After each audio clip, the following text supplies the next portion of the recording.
श्रीराम के माता पिता एवं उनके भाइयों के बारे में तो सभी जानते हैं, लेकिन बहुत कम लोगों को यह मालूम है कि राम की एक बहन भी थी, जिनका नाम शांता था। वे आयु में अपने सभी भाइयों से काफी बड़ी थीं। उनकी माता का नाम कौशल्या था। ऐसा माना जाता है।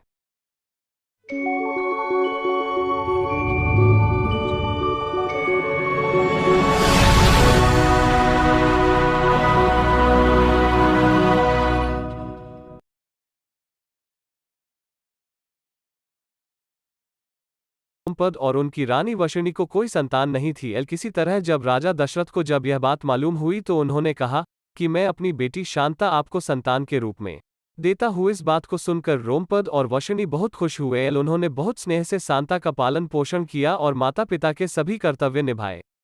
एक दिन राजा रोमपद अपनी पुत्री शांता से बातें कर रहे थे, तभी उनके द्वार पर एक ब्राह्मण आए और उन्होंने राजा से प्रार्थना की और बोले कि वर्षा के दिनों में वे खेतों की जुताई में राज दरबार की ओर से मदद प्रदान करें। राजा को यह सुनाई नहीं दिया और वे पुत्री के साथ बातचीत करने में मगन रहे। बात को राजा द्वारा नहीं सुनने पर ब्राह्मण को दुख हुआ और वे राजा रोमपद का राज्य छोड़कर चले गए। इस संकट की घड़ी में राजा रोमपद को कुछ समझ में नहीं आ रहा था कि क्या करे, तो वो राजा ऋषि के पास गए और उन्होंने उनके राज्य में पर्याप्त वर्षा नहीं की, जिसकी वजह से खेतों में खड़ी